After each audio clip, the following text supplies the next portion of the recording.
Can you vouch that this is real? Yeah. Okay. There we go.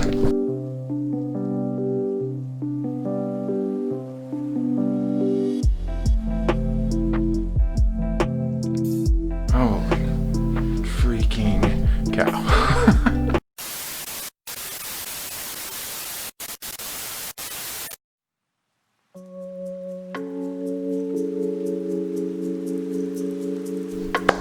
So, I got my butt kicked.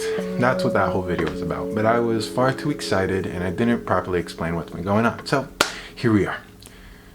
About I think it would have been 3 days ago now, I was sitting down outside where I normally do my meditations here at my childhood home.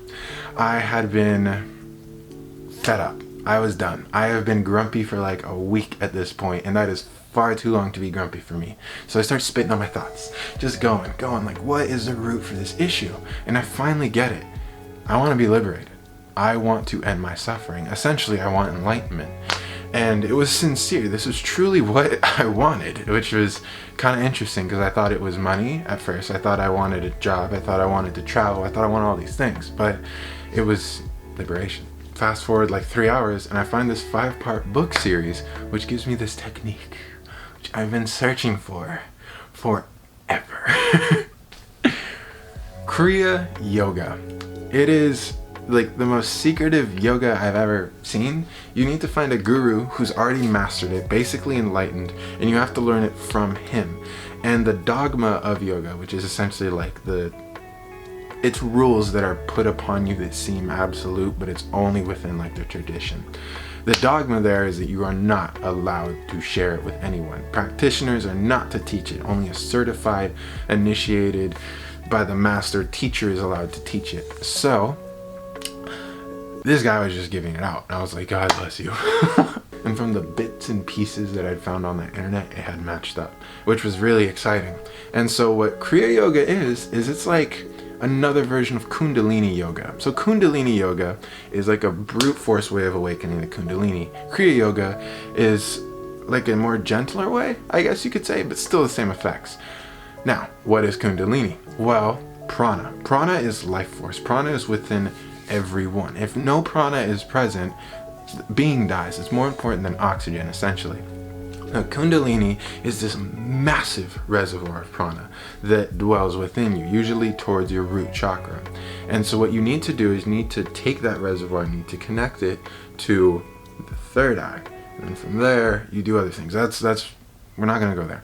But you have this system of nadis. You have your nervous system, right? And it helps you control all your muscles, all that sweet jazz. So the nadis are essentially the nervous system for the prana. There are 72,000 nadis, and the main three, or the main one that we're working with here, is in the spine. So this is your spine, correct?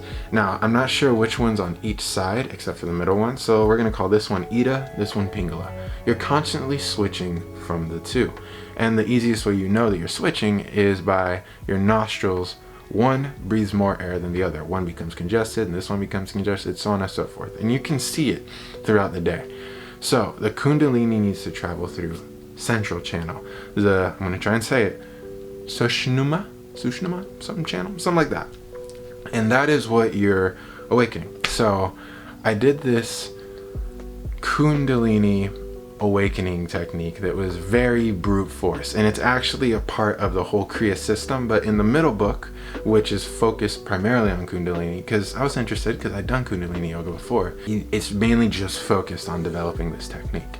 And so I tried it, and I was like, okay, I kind of get the gist of it, because if this is my head and this is this is my butt, not my head, and this is my head, what you're doing is you're drawing the energy up from the root chakra and connecting it up to the crown. At least that was kind of the final variation of it. Primarily, you kind of just let it stay in the heart chakra.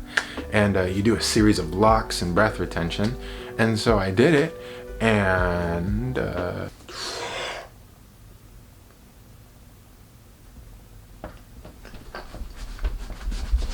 I got a rush that I'd never gotten before, which was very interesting because this form of breathing is something that I've done before, which is very similar to Tumo breathing, which I want to say is a Tibetan or Taoist, or I'm not really sure, but I know it comes more from like that that like spiritual area. But this one was more powerful by like a lot. So I sat there on the floor, and just this sense of peace overcame me, and I just kind of started laughing.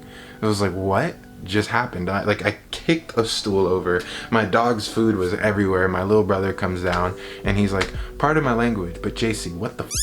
And I was like, hey, remember when I told you about Kundalini Yoga? Because I talked to him about it the day before. And yeah, so I'm gonna start from the very beginning, the very, very beginning, which is just the first Kriya. It's a pranayama, or a form of breath work, and then 2 mudras. I'm gonna do those for a bit. I'm gonna get good at them, and then I want to share them. I'm gonna give I don't know, like a Google Doc, as I normally do, on my website, which, link in the description. It's kind of dank, kind of cool. You can learn to dream interpret, all that fun stuff. Self-advertisement. Yeah, that's basically it. I hit a wall, as said before, and then I'm not hitting a wall anymore because I got what I wanted after addressing the issue. Cool. So I'm gonna go practice, and I hope you guys have a wonderful day. Peace.